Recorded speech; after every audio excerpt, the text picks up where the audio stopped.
주간 평안하셨습니까? 잠깐 기도하고 오늘 말씀 시작하도록 하겠습니다.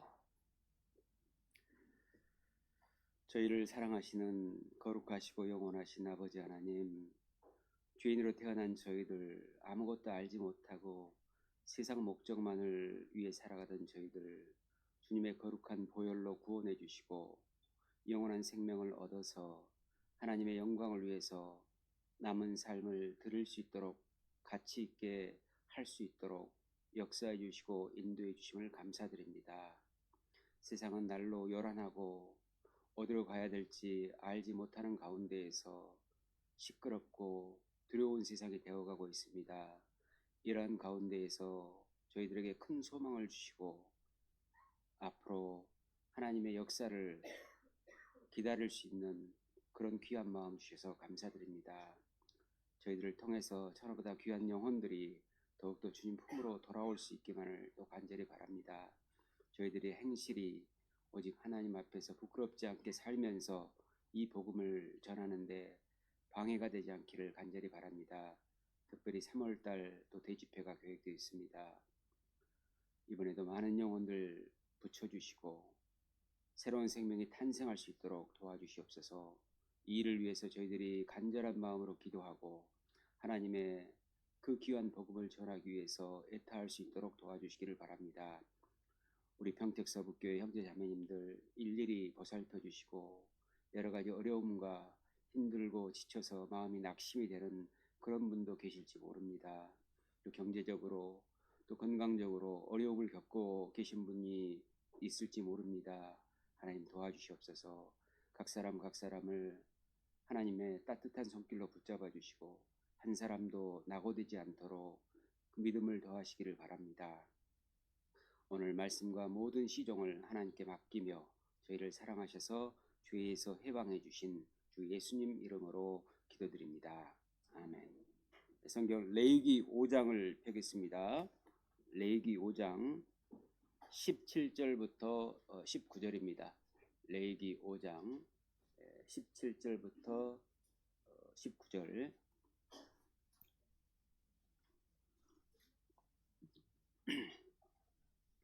레위기 5장 17절부터 19절. 구약성경 152쪽입니다. 구약성경 152쪽. 마이크가 좀 소리가 적지 않으신가요? 네? 적대요. 강진구 형제님, 제가 듣기에도 지금 제 소리가 잘 안 들려가지고 좀 올리시는 게 좋겠습니다. 레위기 5장 17절부터 19절까지 함께 읽겠습니다. 만일 누구든지 여호와의 금령 중 하나를 부지 중에 범하여도 허물이라 벌을 당할 것이니 그는 너의 지정한 가치대로 때중 흠없는 수양을 속건 제물로 제사장에게로 가져올 것이요 제사장은 그의 부지 중에 그릇범한 허물을 위하여 속한즉 그가 사함을 얻으리라. 이는 속건제니 그가 실로 여호와 앞에 범과함이니라. 그리고 봉사장님 그 히터를 꺼주시는 게 충분히 우리의 열로 감당이 가능할 것 같습니다. 꺼주시는 게 좋겠습니다. 앞으로는 날씨가 따뜻해지니까 시작할 때 잠깐만 좀 켜놓고요. 꺼두시면 좋을 것 같습니다. 왜냐하면 조금 탁해지고 너무 따뜻해지면은 이제 점점 꿈나라로 갈 가능성이 높거든요.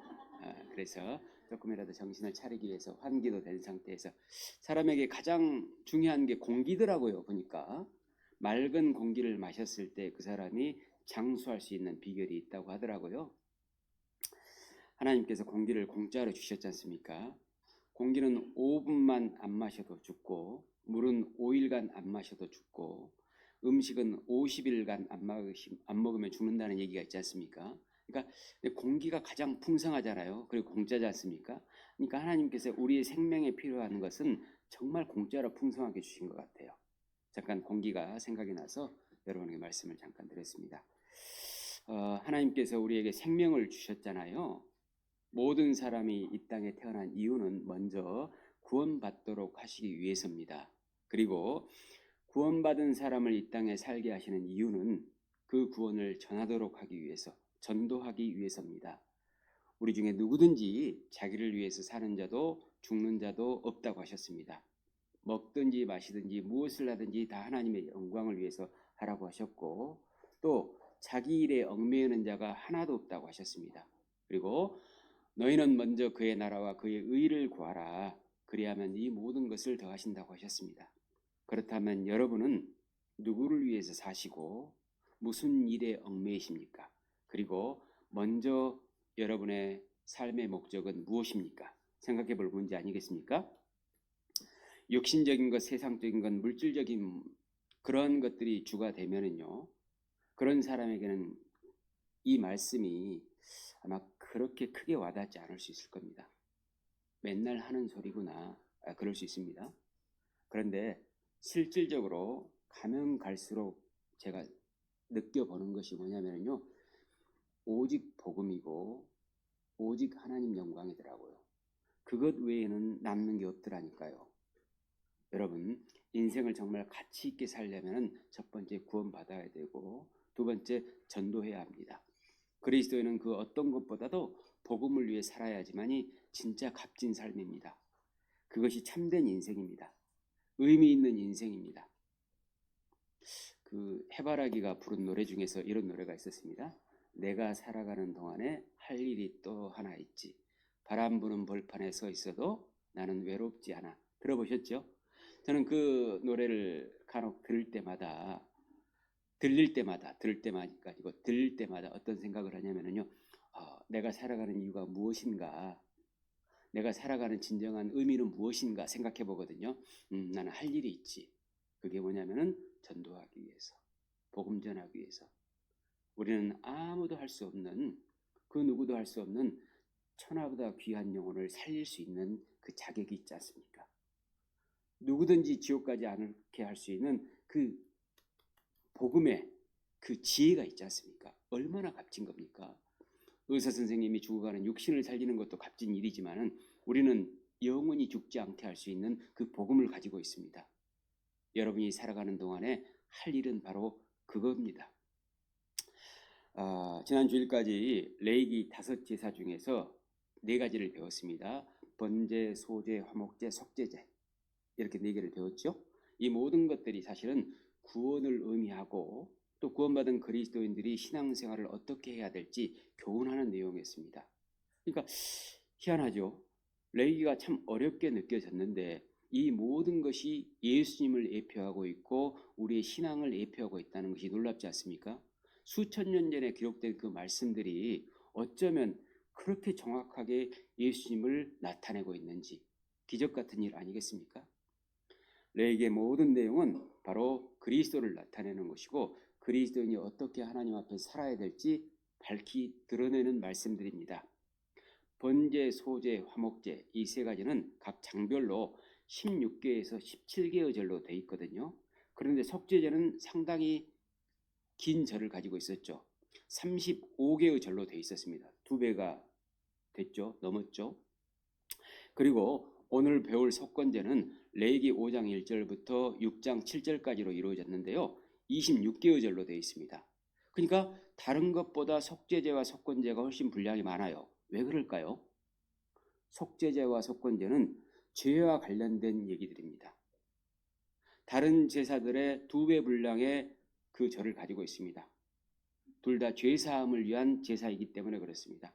그러니까 하나님께서 인생에게 가장 비중을 두는 게 뭘까요? 죄 문제입니다. 죄를 해결하는 문제에 중점을 두고 계신다는 걸 우리가 알 수 있는 겁니다. 왜냐하면 하나님께서 가장 싫어하시는 것이 죄이기 때문에 그렇습니다. 여러분이 가장 싫어하는 건 뭡니까? 늙는 겁니까? 아픈 겁니까? 누가 나를 공격하는 겁니까? 무시당하는 겁니까? 우리도 죄가 돼야 됩니다. 죄가. 여러분도 하나님처럼 가장 싫어하는 것을 죄로 삼아야 됩니다. 하나님께서는 그 죄가 얼마나 싫으셨으면 자기 하나밖에 없는 독생자 예수님을 십자가에 비참하게 죽게 하셨겠습니까? 여러분, 하나님께서 만약에 우리의 죄를 대속하시는 것이 목적이라고 한다면은 예수님에게 그런 겁니다. 야, 너 동맥 끊고 욕조에 들어가 있어. 그렇게 피로 죄 사해버리게 그럴 수 있었지 않겠습니까? 그런데 왜 온몸을 발가벗겨서 채찍질하시고 십자가를 짊어지게 하셔가지고 양손과 양발에 못이 박히고 그리고 옆구리에 창이 찔려서 그렇게 비참하게 죽어야만 되냐 그 말입니다. 그것이 바로 우리 죄의 비참함 때문에 그렇습니다. 하나님께서 가장 싫어하시기 때문에 그렇습니다. 하나님께서 가장 우리에게 요구하시는 것은 죄사함입니다. 죄사함. 하나님께서는 왜 우리의 죄를 그렇게 용서하고 싶어 하실까? 왜 그렇게도 죄를 없애려고 하실까? 왜 그렇게도 죄를 싫어하실까? 왜냐하면 사랑에는 죄가 없어야 되기 때문에 그렇습니다. 우리가 하나님의 사랑을 알고 믿었느니 하나님은 사랑이시라 그랬는데 하나님은 사랑 자체이기 때문에 죄가 싫을 수밖에 없습니다. 왜냐하면 죄가 있으면 사랑이 깨지기 때문에 그렇습니다. 여러분, 이것은 성경을 떠나서도 우리의 인생에도 그 법칙이 적용된다는 걸 아십니다. 여러분 느낄 겁니다. 부부간에도 죄가 들어오면 사랑이 유지됩니까? 깨집니까? 깨집니다. 부모 자식 간에도 죄가 들어오면 사랑이 유지됩니까? 깨집니까? 깨집니다. 사랑 문제입니다. 하나님께서 우리에게 죄를 지적하시고 속죄제와 속건제를 통해서 죄를 강조하시는 이유는 바로 사랑 때문에 그런 겁니다. 여러분, 우리나라 이혼 사유 1위가 뭔지 아십니까? 불륜이랍니다. 그런데 놀라운 것은요, 불륜을 갖고 있는 10커플 중에서 딱 한 커플만 이혼한다고 합니다. 그냥 맞춰 사는 것이죠. 우리나라의 현실입니다. 여러분, 사랑에는 죄가 들어오면 그때부터 식든지 깨지든지 할 수밖에 없는 겁니다. 하나님은 우리와의 관계에서 죄가 들어오는 걸 너무 싫어합니다. 여러분, 놀랍게도 죄와 사랑은 늘 상대적이라는 겁니다. 서로를 공격하더라는 것이죠. 사랑이 있으면 죄도 사라지게 되고 죄가 들어오면 사랑도 사라져버리는 겁니다. 여러분, 누군가의 사랑을 유지하고 싶습니까? 죄를 해결하셔야 됩니다. 하나님과의 사랑을 유지하고 싶습니까? 죄를 해결하셔야 됩니다. 그것이 속건제와 속죄제의 의미입니다. 죄는 절대적으로 진정한 사랑을 나눌 수 없게 만들어버립니다. 우리가 조금 부족해도 연약해도 죄가 없으면 진실한 사랑을 할 수 있습니다. 맞습니다.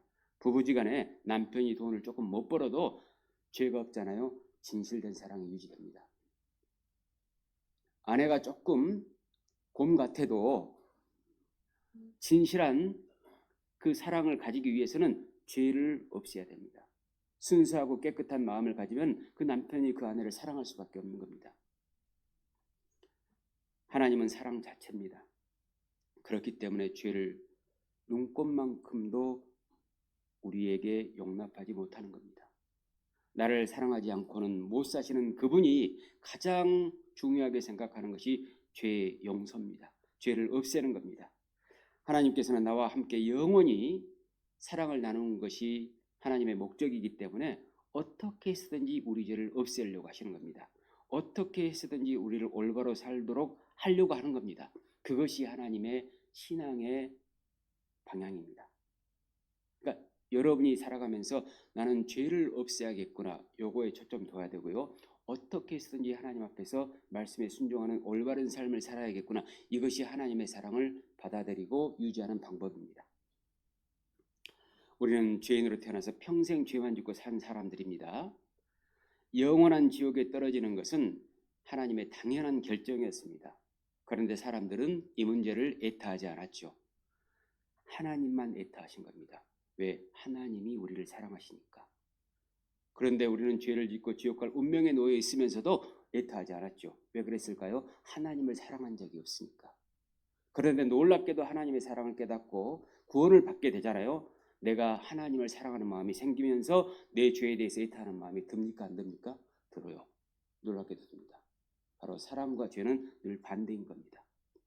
하나님께서는 사람을 사랑하십니다. 그런데 사람은 죄를 사랑했던 겁니다. 사람은 죄에 관심이 많았죠. 그래서 하나님의 사랑에 대해서는 무관심했던 겁니다.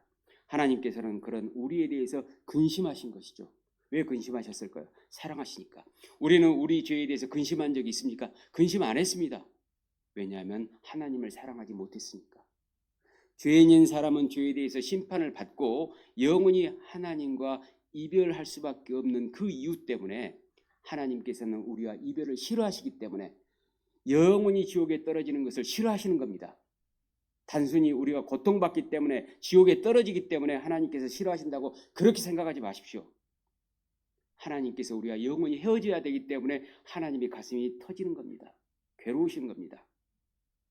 거룩하신 하나님께서 우리와 하나 될 수 있는 그 방법은 오직 죄 용서밖에 없었던 겁니다. 그래서 독생자 예수님을 십자가에 못 박아 피 흘려 죽게 한 겁니다.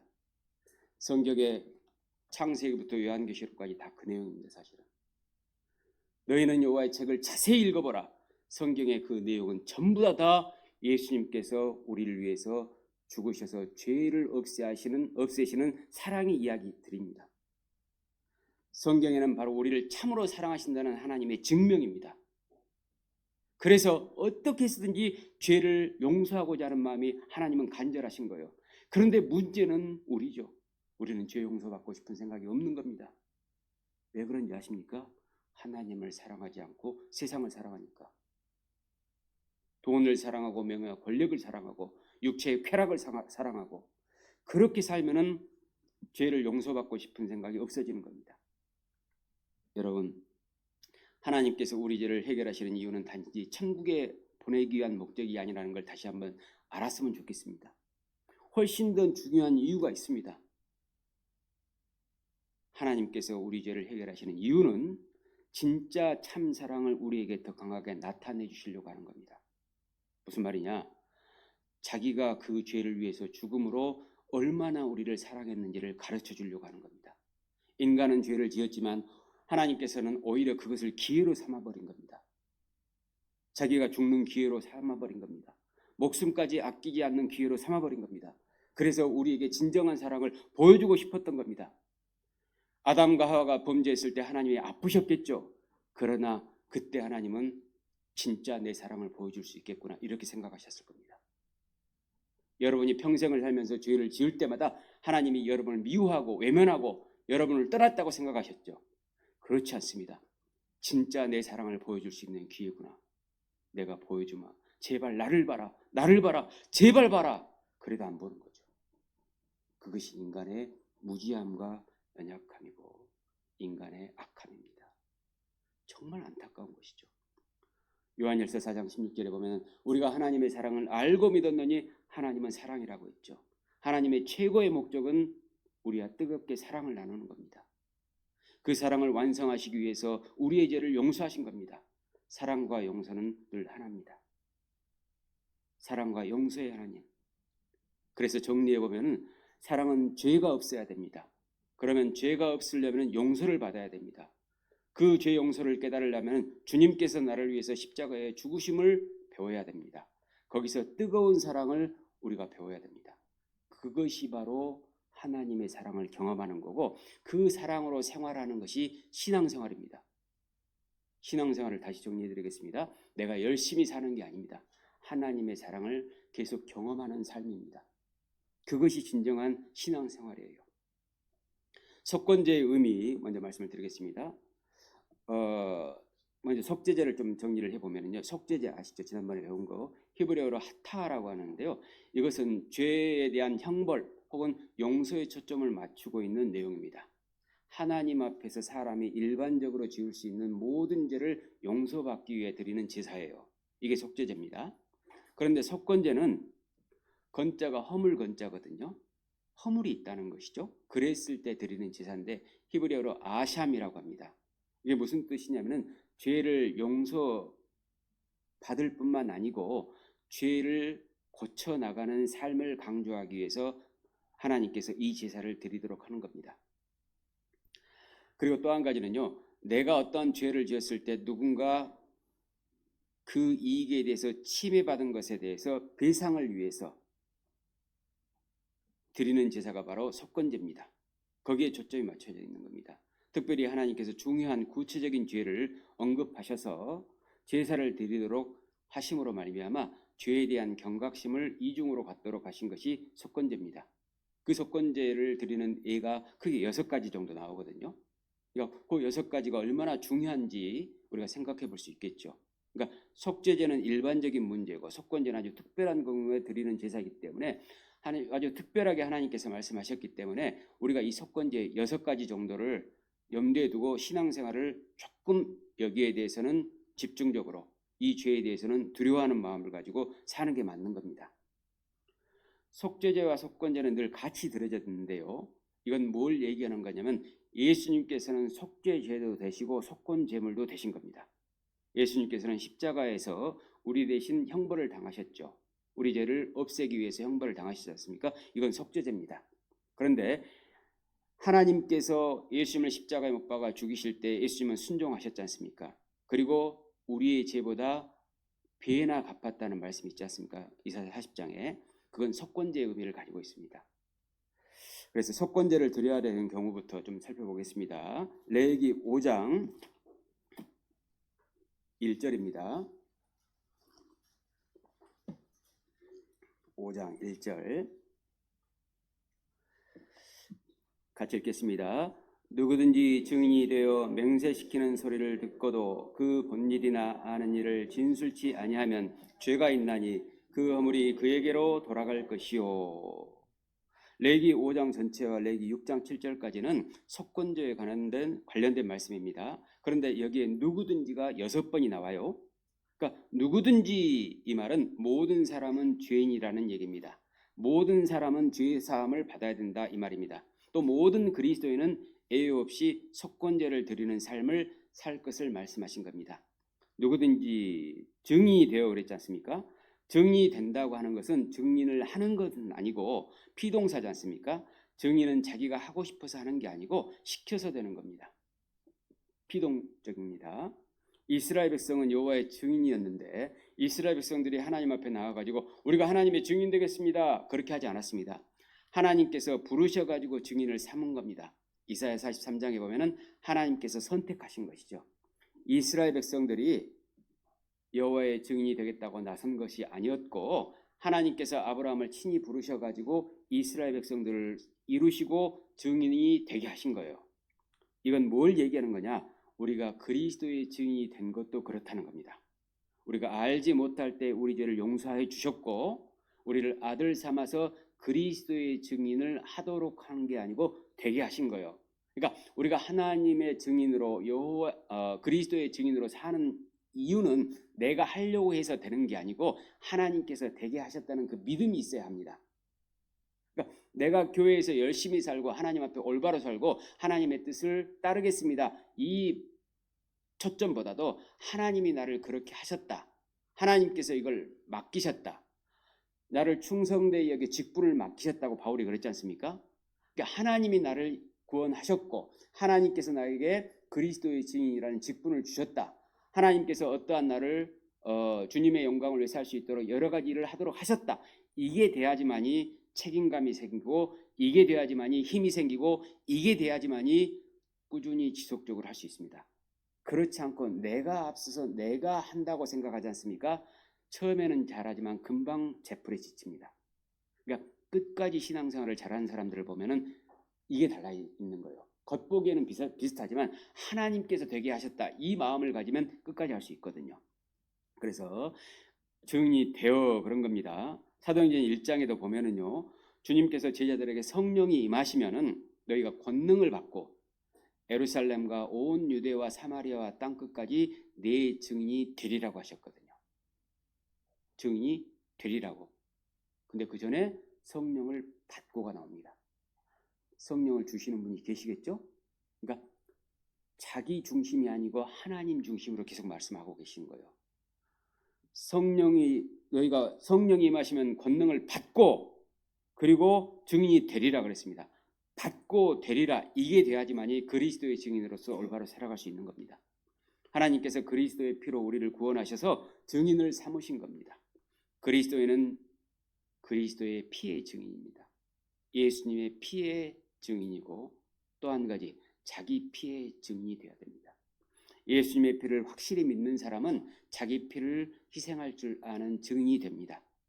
하려고 하는 것보다 더 강한 할 수밖에 없는 강한 힘이 나옵니다. 그건 그리스도의 피의 증인이 됐을 때 가능합니다. 여러분이 왜 여러분의 피를 흘리기 싫어하는지 아십니까? 그리스도의 피의 증인이 아니기 때문에 그렇습니다. 그리스도의 피의 증인이 되십시오. 그러면 여러분의 피의 증인도 될 겁니다. 하나님께서 그리하십니다. 사도행전 22장 20절에 보면은 바울은 돌에 맞아 피를 흘리며 죽어가는 스데반을 향해서 주의 증인이라고 얘기해 줬습니다. 스데반도 주의 증인이었습니다.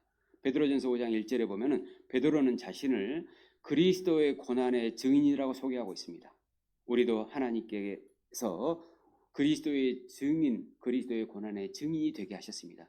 그래서 그리스도인에게 고난이 있는 것, 자기를 위한 고난이 아니고 그리스도의 복음을 위한 고난을 받는 것은 영광입니다. 사실은 우리가 아무리 능력이 있다고 해서 청와대에 가서 일할 수는 없지 않습니까? 청와대에서 일하는 사람들은 그게 하나의 자부심이지 않습니까? 우리도 마찬가지입니다. 하나님의 몸된 교회 안에서 그리스도의 증인으로 살아가는 것은 실제로 우리가 영원히 느낄 수 있는 자부심인 겁니다. 이게 부담이 아니고 우리에게 자부심이 되는 겁니다. 그리고 보면은 또 본 일이나 아는 일에 진술치 아니하면 죄가 없나니 그런데 보고 아는 일은 진술해야 된다는 겁니다. 그렇지 않으면 죄가 있다는 겁니다. 우리는 그리스도의 증인으로 깨달은 복음에 대해서 진술해야 합니다. 복음의 증인입니다. 구원받은 그리스도인이 그리스도를 전하지 않으면은 죄가 되는 겁니다. 전도하지 않으면은 죄가 되는 거예요. 소극적인 태도지만은 이것이 가장 큰 죄가 되는 겁니다. 내가 싸우고 남의 물건을 뺏고 그 다음에 도둑질하고 욕설하고 못된 짓거리를 하고 다니는 것보다 더 큰 죄가 뭐냐? 바로 전도하지 않는 죄가 큰 겁니다. 진술치 아니하면 죄가 있나니 구원받은 그리스도인이 그리스도를 전하지 않으면 큰 죄가 되는 겁니다. 성경은 크게 두 가지로 나눌 수 있습니다. 첫째는 하나님의 구원의 완성입니다. 둘째는 하나님의 구원의 전파입니다. 이렇게 두 가지로 되어 있는 것이 바로 성경 내용입니다. 간단하죠? 하나님께서 구원을 완성하셨다는 내용과 그 구원을 전하라는 내용밖에 안 나와요. 여기 자세히 보면은. 거기에 초점을 맞추고 성경을 읽기 시작하잖아요. 다 보입니다. 그렇게 보여요. 그렇지 않으면 무슨 말인지 몰라요. 그러니까 구원을 받아야 성경이 깨달아져요. 구원을 안 받으면 성경이 절대 안 깨달아집니다. 놀랍게도 외워도 성경이 안 깨달아지는 거예요. 그런데 구원을 받으면 보이기 시작합니다. 하나는 구원이고 하나는 전도고 이 두 가지가 바로 하나님의 뜻이구나 이걸 알게 됩니다. 구원을 완성하신 하나님께서는 구원받은 그리스도인을 통해서만 구원을 전하십니다. 직접 전하지 않으시고 천사들에게 맡기지도 않았습니다. 구원은 구원받은 사람을 통해서만 전해집니다. 왜냐하면 구원은 하나님의 사랑의 완성이기 때문에 그렇습니다. 사랑의 결정체이기 때문에 그렇습니다. 사랑의 결실이기 때문에 그렇습니다. 이 사랑은 진실로 경험한 사람만 알 수 있어요. 구원을 경험하지 않고 하나님의 사랑을 깨달을 수는 없는 겁니다. 그러니까 전도하기 위해서는 구원의 사랑을 경험해야 되죠. 그래야 마음이 들어가서 누군가에게 전할 수 있는 겁니다. 구원을 안 받고 전도를 하면 의무와 책임감으로만 느낍니다. 그리고 하나님께서 내가 전도를 했을 때 하나님이 좋아해서 나에게 어떤 반대급부를 주지 않을까 이런 착각 때문에 전도를 하고 있는 겁니다. 만약에 그렇게 하지 않으면 하나님께서 내게 벌을 내리시고 나를 손에 끼치지 않을까 이런 두려움 때문에 전도를 하고 있는 겁니다. 그러나 진짜 구원받은 사람은 사랑 경험 때문에 하는 겁니다. 그 사랑에 못 이겨서 하는 겁니다. 오직 주의 사랑에 매여서 영이 기뻐서 이 일이 내 목적이 됐기 때문에 내 삶의 가치이기 때문에 내 의미이기 때문에 내가 살아가는 이유이기 때문에 그래서 전하는 겁니다. 그때 마음이 들어가는 것이죠. 천하보다 귀한 영혼으로 보이고 저 사람 한 사람 건지기 위해서 내 모든 것을 희생할 수 있는 겁니다. 피를 토하듯 온 심정을 다해서 하나님의 이 거룩한 사랑을 전할 수 있는 겁니다. 이론적으로 논리적으로 전한다고 해서 전도가 되는 게 아닙니다. 전도를 하고 나면은 거의 파김치가 될 정도로 곧 쓰러질 정도로 온 마음과 뜻과 정성을 다해야지만이 하나님의 역사가 나타납니다. 왜? 주님이 그렇게 하셨잖아요. 주님이 십자가에서 완성한 구원은 온 마음과 뜻과 정성을 다해서 완성하신 거잖아요.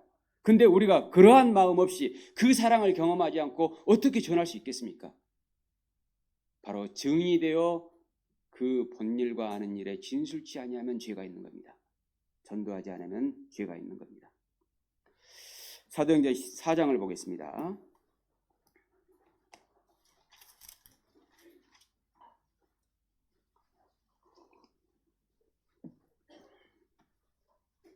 (4장) 13절. 4장 13절 같이 읽겠습니다. 저희가 베드로와 요한이 비탄 없이 말함을 보고 그 본래 학문 없는 범인으로 알았다가 이상히 여기며 또 그 전에 예수와 함께 있던 줄도 알고. 비탄 없이 뭘 말했을까요? 베드로와 요한이 관원과 장로들에게 지금 말을 했는데 기탄 없이 뭘 말을 했을까? 12절에 나오죠. 제가 읽어보겠습니다. 다른 이로서는 구원을 얻을 수 없나니 천하 인간의 구원을 얻을 만한 다른 이름을 우리에게 주신 일이 없음이니라 하였더라. 뭘 얘기하고 있죠 지금? 구원 얘기하고 있잖아요. 전도하고 있는 겁니다. 그걸 기탄 없이 베드로와 요한은 얘기했다는 겁니다. 그러니까 증이 되어 진술한 거예요, 안 한 거예요? 한 거죠. 그런데 기탄 없이 했습니다. 베드로와 요한은 본래 갈릴리의 어부 출신입니다. 요즘 말로 하면 못 배운 사람들이죠. 그러나 그들이 세상에 그 당시에 최고위층에 있었던 관원과 장로들에게 가르친 겁니다. 진정한 사랑이 그렇습니다. 아무리 못 배웠어도 진정한 사랑을 깨닫고 나면은 지식보다 지위보다 우위에 있게 됩니다. 여러분, 사랑은 지식을 훨씬 뛰어넘는 겁니다. 사랑은 어떤 누구에게도 자신 있게 되는 겁니다. 관원과 장로들은 베드로와 요한에게 힐난할 말이 없는지라 말문이 막힌 것이죠. 세상 지식이 아무리 높아도 복음 앞에서는 안 되는 겁니다. 여러분, 사실 복음을 가지고 누구하고 대화를 해보십시오. 여러분이 접어두니까 그렇지 누구에게도 안 집니다. 사실은 그렇잖아요. 세상에 어떤 지식을 갖고 있다 할지라도 대화를 해보십시오. 우리가 복음을 갖고 있는 이상은 안 집니다. 우리는 영원한 삶을 알고 있고 천국과 지옥을 알고 있고 신이 계시다는 걸 알고 있는데 누구한테 집니까? 그냥 맞춰서 알았어요 하고 넘어가 주는 것이지 절대 안 집니다. 누구에도 지지 않습니다. 그게 바로 사랑의 힘입니다. 사랑은 홍수라도 엄물할 수 없고 많은 물이 꺼지지 못하는 겁니다.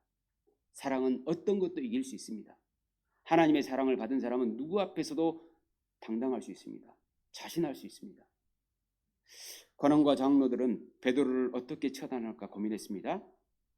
그런데 결론이 났습니다. 이 사람들을 향해서 아무에게도 복음을 전하지 못하도록 위협하기로 결정을 한 겁니다. 이때 베드로와 요한은 겁내지 않았습니다. 왜냐하면 그리스도의 증인이니까 진술치 않을 수 없었던 겁니다. 그리고 그들에게 관원과 장로들에게 이렇게 말합니다. 19절 20절입니다. 같이 읽어보죠. 베드로와 요한이 대답하여 가로되 하나님 앞에서 너희 말 듣는 것이 하나님 말씀 듣는 것보다 옳은가 판단하라. 우리는 보고 들은 것을 말하지 아니할 수 없다 하니. 말하지 아니할 수 없다. 이중부정이죠. 할 수밖에 없는 겁니다. 여러분 어때요? 누가 전도하지 말라고 하면은 그래요 안 할게요 맙니까? 안 됩니다. 그리스도의 증인이 된 사람은 그렇게 할 수가 없습니다. 왜냐하면 자기가 증인을 한 게 아니기 때문에 그리스도의 증인이 되게 했기 때문에 어쩔 수 없는 겁니다. 할 수밖에 없는 거예요. 이거는 아무리 맞고 패 죽인다고 해도 이건 전할 수밖에 없습니다. 그것이 바로 구원받았다는 증명입니다. 여러분이 구원받았다는 증명을 뭘로 할 겁니까? 그리스도의 증인이 되옵니다. 마태복음 18장에 보면은 예수님께서 어린아이들과 같이 돼야 천국에 들어갈 수 있다는 말씀을 해주십니다. 그 말의 의미는 뭐냐면 간절하고 겸손해야 천국에 들어갈 수 있다는 걸 강조하신 말씀입니다. 그리고 그 말씀 다음에 내용이 나오는데요. 길 잃은 양 한 마리를 찾기 위해서 99마리를 두고 가서 찾으면 기뻐한다는 말씀이 나옵니다. 그러면서 한 사람이라도 이루어지는 것이 하나님의 뜻이 아니라고 합니다. 그러니까 하나님께서 이 세상 시작부터 끝까지 가장 중요하게 여기는 게 뭐냐면요. 한 마리의 어린 양입니다. 이루어진 양. 그걸 건지고 싶어 하시는 거예요. 그 하나님의 소원이 그리스도의 증인이 되면은 소원이 되는 겁니다. 하나님의 소원이 내 소원이 되는 그 시점이 언제냐면 그리스도의 증인이 되어야 가능한 겁니다. 우리 모두가 구원받는 것이 하나님의 뜻이듯이 하나님께서는 모든 사람이 구원받기 원하시는 것이 하나님의 말씀이듯이 우리의 소원이 그렇습니다. 우리의 소원은 남북 통일이 아니죠. 우리의 소원은 한 영혼이라도 구원받게 하는 겁니다. 한 마리의 잃은 양, 그 양을 찾아다니는 겁니다. 99마리를 두고라도 한 마리를 찾아 나서는 것이 바로 우리의 소원이 되는 겁니다. 구원받은 사람은 하나님의 소원이 곧 내 소원이 되어야 합니다. 하나님의 일이 곧 내 일이 돼야 됩니다. 제가 전도인이 처음 됐을 때 상당히 이제 오래 전 일이죠. 직장을 그만두고 공주 갈릴리 수양관, 지금은 건물이 많지만 그때 당시에는 지금 지어지기 전의 건물이었습니다. 좀 허름한 건물이었습니다. 그 위에 이화 목사님께서 전도인 수련회 때문에 와 계셨습니다. 이화 목사님에게 제가 전도인으로 부름을 받았다고 하면서 인사를 갔거든요. 이화 목사님이 방문을 제가 열고 들어가니까 딱 일어나시더만은 제 손을 딱 잡으시더라고요. 그리고 고맙습니다 그러더라고요. 그때 제가 너무 감동이 됐습니다. 아, 이분은 진짜구나 이 생각이 들었습니다. 왜냐하면 저도 나름대로 제 하나님을 위해서 살아가려고 직장 그만두고 들어온 거 아니겠습니까? 저도 나름대로 최선을 다해서 열심히 봉사하고 희생하고 전도하려고 들어온 거잖아요. 그런데 이원 목사님은 들어오는 저를 보고 자기를 도와주러 오신 분으로 생각하셨던 것이죠. 그러니까 하나님의 일, 전도의 일이 이원 목사님은 자기 일이었던 겁니다. 그 한마디에 제가 마음이 너무 감동이 됐습니다. 손을 꼭 붙잡고 고맙습니다 라고 하시더라고요. 여러분, 누군가 교회 일을 하고 있을 때, 누군가가 성도를 아끼고 사랑할 때, 또 잃어진 영혼을 누군가 전도하고 있을 때 고맙습니다 라고 손잡고 얘기해 보신 적 있습니까? 있습니까? 나도 내일 하지? 실제로 누가 하나님의 일을 할 때에 형제님 고맙습니다 라고 한 적 있냐고 말입니다. 그것이 바로 그리스도의 증인의 모습입니다. 그렇게 살아야 됩니다. 솔직히 우리 교회 앞에서 수고하시는 임원 형제 자매님들 계시잖아요. 저는 매일 정말 고맙게 느낍니다. 정말 감사합니다. 오늘 아침에도 어떤 자매님이 오셔가지고 제 그 집무실 청소를 하고 계셨어요. 제가 매번 알거든요. 어지럽혀 놨는데 누가 하면 깨끗이 치워놓고 가셔요. 만약에 안 치워놓으면 제가 가서 치우고 막 이것저것 하고 나서 성경을 본다든가 또 일을 해야 될 것 아닙니까? 그런데 쉽게 그냥 자리에 앉아서 일을 할 수 있더란 말입니다. 그러면서 늘 고맙게 여긴다고요. 그분이 과연 집에서는 그렇게 하실까 싶어요. 교회 와서 집무실이니까 그렇게 하시지 집에서는 그렇게 하실까 싶어. 그래서 너무 고맙다고 그렇게 생각을 하고 얘기를 합니다. 나름대로 각자 일을 하고 있는데 고맙다고 하는 겁니다. 누가 전도를 하고 있으면 고맙다고 합니다. 얼마 전에 어떤 집사님 한 분이 우리 교회 형제 자매님들 돌아보시면서 신방을 하시는 거예요. 그리고 형제 자매님들 오시면은 교회 오셔가지고 늘 찾아가서 인사를 하시는 거예요. 그 모습을 볼 때마다 그렇게 고마운지 몰라요. 그래가지고 그 집사님에게 제가 그랬습니다. 고맙습니다 집사님 제가 그랬습니다. 여러분도 조금 그러한 측면에서 교회를 하셨으면 좋겠습니다. 에레미야 20장 또 보겠습니다.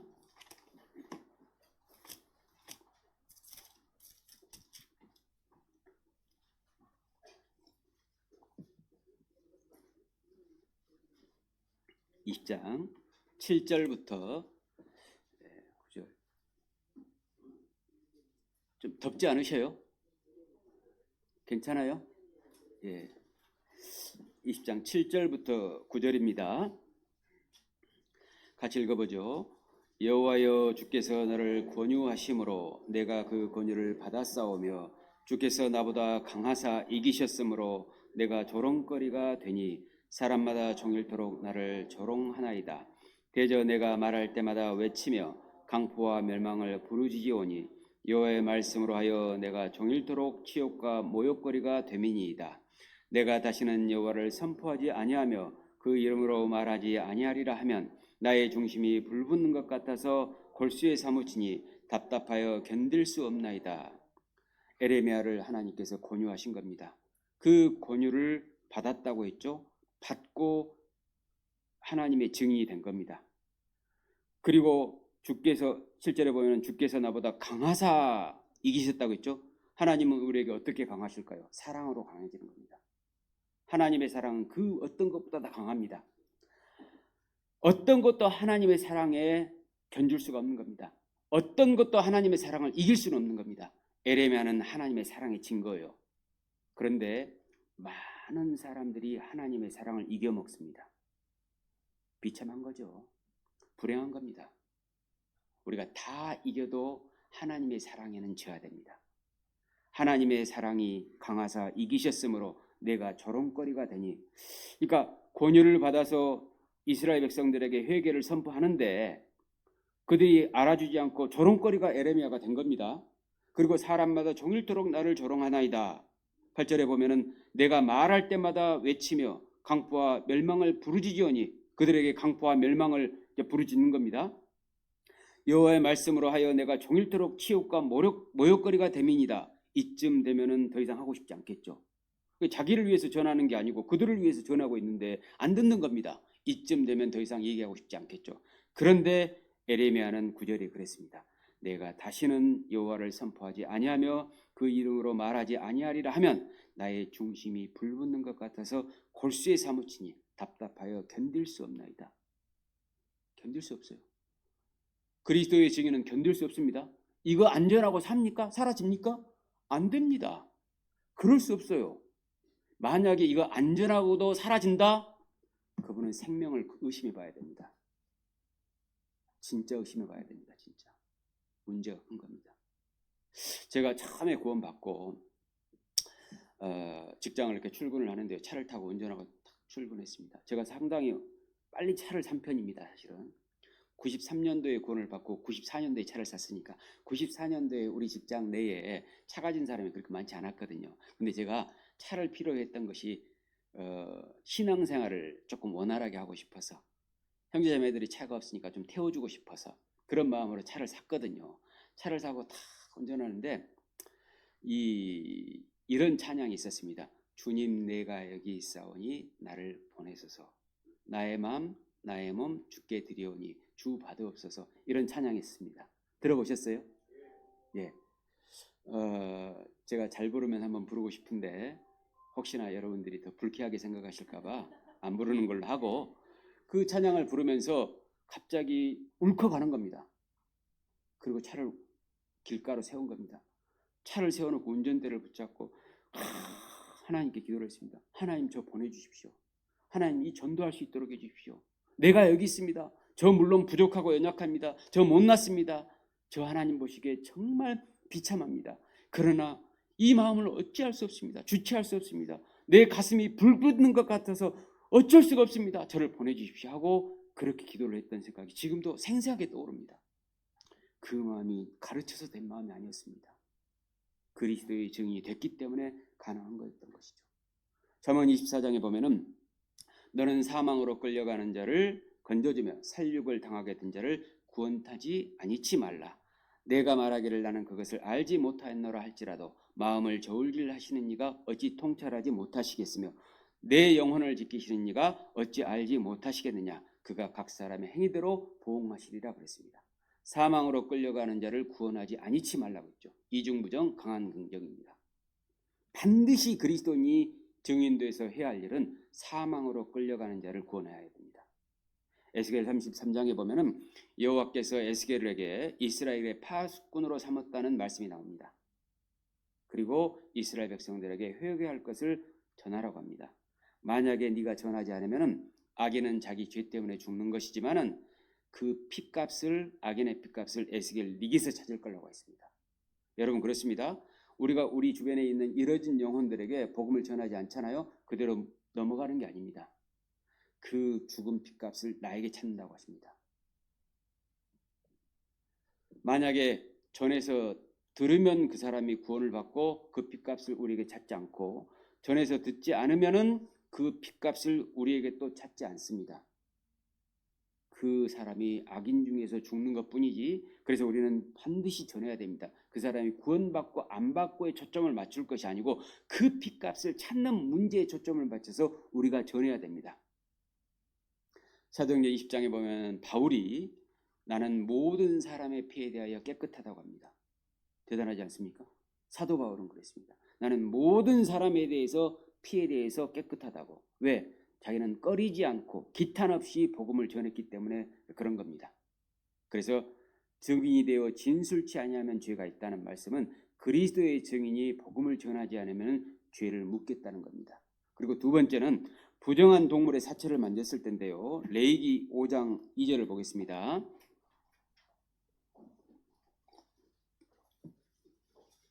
레위기 5장 2절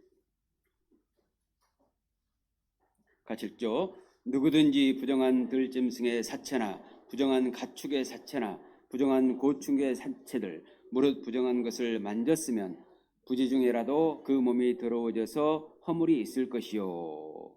부정한 것을 만졌으면 의도적으로 만진 겁니다. 레위기 11장에 보면 부정한 짐승의 얘기가 나오거든요. 그리고 정결한 짐승의 얘기도 나오는데 이 내용은 나중에 레위기 11장 배울 때 말씀을 드릴 거고요. 또 사체를 만지는 자는 부정하다는 말씀도 나옵니다. 그러니까 여기 2절에 부정한 짐승이면서 사체이면은 이중으로 죄가 된다는 말씀이시죠. 그러니까 부정한 짐승이면서 사체를 만지면은 안 된다는 겁니다. 의도적으로 죄를 지어서는 안 된다는 겁니다.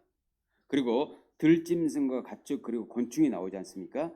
들짐승과 곤충은 집 밖에서 살아가는 것들입니다. 가축은 집 안에서 사람에 의해서 길러지는 것이잖아요. 이건 뭘 얘기하는 거냐면 그리스도는 집 안에 있으나 집 밖에 있으나 깨끗한 삶을 살아야 된다는 걸 얘기하는 겁니다. 내가 그리스도인다운 모습은 가장 언제 나오냐면요. 혼자 집에 있을 때입니다. 사실은. 혼자 집에 있을 때 뭘 하고 있느냐. 거기에서 내 그리스도인의 모습이 나오는 겁니다. 혼자 있을 때에도 하나님이 거기 계시다는 걸 믿고 살아가는 사람이 진짜 그리스도인다운 모습을 살아갈 수 있는 겁니다. 그래서 언제 어디서나 하나님 앞에 합당한 삶을 살 것을 지금 말씀하고 계시는 겁니다. 그리고 2절과 3절에 보면은 부지중해가 나오고요. 4절에서는 무심중해가 나온 거거든요. 그러니까 죄는 몰랐다고 해서 죄가 되지 않는 것이 아니라는 겁니다. 양심을 하나님께서 주셨기 때문에 구체적으로는 모르더라도 기본적으로 선악을 구분할 수 있는 능력이 사람에게 있기 때문에 하나님의 뜻대로 살고자 하는 마음이 있으면은 구별돼서 구분해서 삽니다. 합리화하지 않습니다. 이걸 지금 레위기 5장 2절에서 말씀하고 계시는 겁니다. 그런데 자기가 진짜 생명이 없잖아요. 그러면은 부정한 짐승의, 부정한 가축의, 부정한 곤충의 사체를 쉽게 만지면서도 합리화해 버립니다. 그런데 그리스도에는 양심이 있기 때문에 무심 중에라도 부지 중에라도 조심합니다. 그리스도에는 그리스도의 성령이 들어와 계시기 때문에 어찌됐든 간에 이것이 정말 하나님 앞에 합당한지를 살펴보는 겁니다. 그래서 어떤 분은 그래요. 누군가에게 정당한 말을 했는데 왠지 상처받은 것 같으면 괴로워하더라고. 그래서 내가 좀 잘못했을까요, 목사님? 제가 이렇게 했는데 혹시 그분이 상처가 돼가지고 하나님 앞에 이거 잘못된 겁니까? 이렇게 물으시더라고. 그런 것들이 하나의 생명이 있다는 증거가 될 수도 있겠죠. 그래서 우리가 구체적으로는 모르더라도 기본적으로 선악을 구분할 수 있는 능력이 하나님께서 주신 마음이 있기 때문에 우리는 하나님 앞에서 올바로 살고자 하는 마음을 갖고 살아야 되는 것입니다. 사도행전 17장 30절과 31절에 보면은 알지 못하던 시대에는 하나님이 허물치 아니하셨거니와 이제는 어디든지 사람을 다 명하사 회개하라 하셨으니 이는 정하신 사람으로 하여금 천하를 공의로 심판할 날을 작정하시고 이에 저를 죽은 자 가운데서 다시 살리신 것으로 모든 사람에게 믿을 만한 증거를 주셨습니다. 그랬습니다. 알지 못하던 시대에도 하나님께서는 우리에게 양심이라는 걸 주십니다. 그래서 하나님의 뜻을 살필 수 있도록 해주실 겁니다. 무심 중에라도 부지 중에라도. 로마서 2장에 보면은요. 율법 없는 이방인이 본성으로 율법의 일을 행할 때에는 이 사람이 율법이 없어도 자기가 자기에게 율법이 되나니 이런 이들은 그 양심이 증거가 되어 그 생각들이 서로 혹은 송사하며 혹은 변명하여 마음에 새긴 율법의 행위를 나타낸다고 했습니다. 이방인들이 하나님을 몰랐다고 해서 하나님이 심판할 수 없는 것이 아니다는 얘기죠. 부지 중에 무심 중에라도 부정한 짐승인지 부정한 가축인지 부정한 곤충인지 알 수 있게 하나님께서 하신 겁니다.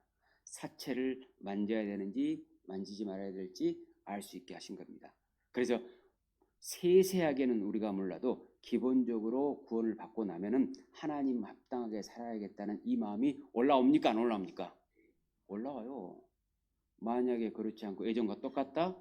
그러면은 저 동네 사람인 겁니다. 여러분, 우리 모두가 이제 어차피 죽지 않습니까? 세상을 떠나게 될 겁니다. 그러면 죽음 이후에 죄에 대해서 가장 잘 아는 사람이 구원받은 사람일까요? 구원 안 받은 사람일까요? 구원 안 받은 사람이 죄에 대해서 훨씬 잘 압니다. 사실은 지옥 가서 자기 죄를 낱낱이 자기가 고해 바치고 다 드러났으니까 자기가 생각지 못한 것까지 다 죄라는 걸 압니다. 그러니까 그때 가서 아는 게 맞을까요? 지금 아는 게 맞을까요? 지금 알아야겠죠. 지금. 그리고 구원받은 사람하고 구원받지 않은 사람하고 진짜 사랑이 얼마나 컸던지 뼈저리게 느끼는 사람이 구원받은 사람일까요? 구원 안 받은 사람일까요? 구원받은 사람 같죠. 근데 제 생각에는 조금 달랐습니다. 지옥 가 있는 사람일지 모른다는 생각이 들었습니다. 왜냐하면은 복음서에 보면은 예수님께서 지옥에 간 사람들이 슬피 울며 이를 간다고 했거든요. 그들은 자기 죄 때문이라고 하면 당해도 싸다 이렇게 생각할 텐데 슬피 울며 이를 간다는 건 억울하다는 뜻이잖아요. 아, 내 죄 때문에 지옥 간 게 아니었구나. 하나님의 그 큰 사랑을 내가 배척해 버렸구나. 하나님을 멸시했구나. 이것 때문에 지옥에 오다니. 저 친구 나쁜 놈, 나보다 더 나쁜 놈인데 저놈은 천국 갔네. 야, 내가 지옥에 와버렸어. 이것 때문에 슬피 울며 이를 밟지 않을까라고 생각을 합니다. 예수님을 믿지 않는 죄 때문에 지옥 갔다는 걸 그때 알 겁니다. 하나님의 사랑이 얼마나 큰지 그때 알 겁니다. 예수님만 믿었더라면, 내가 하나님의 사랑만 받았더라면, 그토록 나를 하나님이 사랑했는데 내가 그것을 거절했구나. 하나님께서 얼마나 자기를 사랑하셨는지 알고 후회하지 않을까 추측해 봅니다. 물론 그 반대일 수도 있습니다. 근데 그쪽으로 저는 좀 생각이 됐습니다. 어쩌면 지옥 가 있는 사람이 자기 죄가 그렇게 많았다는 것도 알게 될 것이고 하나님의 사랑이 얼마나 컸다는 것도 뼈저리게 느낄 거라고 생각을 합니다. 그러면 그때 가서 느껴야 될까요? 지금 느껴야 될까요? 우리는 지금 느끼는 사람입니다. 그 다음에 세 번째 속건제를 드려야 될 경우 사람의 부정에 다닥쳤을 때입니다. 레위기 5장 3절입니다. 혹시 부지 중에 사람의 부정에 다닥쳤는데 이거는 의도하지 않았는데 만진 경우입니다. 그 사람의 부정이 어떠한 부정이든지 그것을 깨달을 때에는 허물이 있을 것이요. 사람의 부정이 레위기에 여러 가지로 나오는데 첫 번째 사람의 시체 얘기가 나옵니다. 사람의 시신을 만져서는 안 된다는 겁니다. 지금 만지지 말라는 얘기가 아니고 이건 의미가 있습니다. 그 다음에 출산한 여인의 산혈은 부정하다고 돼 있고 문둥병과 피부병은 부정하다고 돼 있습니다. 그리고 유출병 설정하는 것, 월경, 그 다음에 혈루증 이런 건 부정합니다. 이런 것과 접촉을 했을 때는 사람은 죄가 있다는 겁니다. 의도하지 않았는데 만진 경우에 죄가 된다는 겁니다. 사람의 시체라고 하는 것은 사람의 죽은 행실, 죄를 얘기하는 겁니다. 죄를 멀리해야 될 것, 그 다음에 구원받지 않은 사람과 너무 친밀해져서는 안 된다는 얘기입니다. 생명이 없는 사람은 전도의 대상이지 나하고 속을 나눌 대상은 아니라는 얘기입니다. 그 다음에 출산한 여인의 산혈과 유출병, 월경의 경우에는 피를 흘리는 거잖아요. 예수님의 피를 믿지 않는 것, 예수님의 피를 가볍게 여기는 것, 이걸 얘기하는 거고 문둥병과 피부병은 양심의 감각을 무디게 만들어버리는 것. 문둥병은 감각이 없어지지 않습니까? 이런 걸 얘기하는 겁니다. 이런 사람과 함께하지 말라는 겁니다. 그리스도의 사랑에 대해 아무런 감각이 없고 그저 말초를 자극하는 일에만 쉽게 반응을 하고 본능에만 충실하게 만들어져 있는 그 인생이 된다면 썩어 문드러진 인생이 되는 겁니다. 문둥병에 걸린 인생이 되는 겁니다. 민수기 6장에 보면은요, 나시린의 서원에 관한 말씀이 나오는데요. 나시린이라고 하는 말의 뜻이 뭐냐면 히브리어인데요. 거룩하게 구별돼서 하나님께 드린 사람이라는 뜻입니다. 이건 어떠한 의미가 있냐면 그리스도 자체를 예표하기도 하고 그리스도인을 예표하기도 합니다. 나시린은 포도주와 독주를 멀리해야 되고 그 다음에 머리카락을 삭도를 대서 자르면 안 됐습니다. 그리고 시체를 가까이 하지 말아야 됐습니다. 혹시라도 나시린이 죄를 지으면 그 죄를 씻기 위해서 하나님께 속죄제와 번제와 속건제를 드리도록 되어 있습니다. 속죄제와 속건제는 같이 이루어지는 것이잖아요.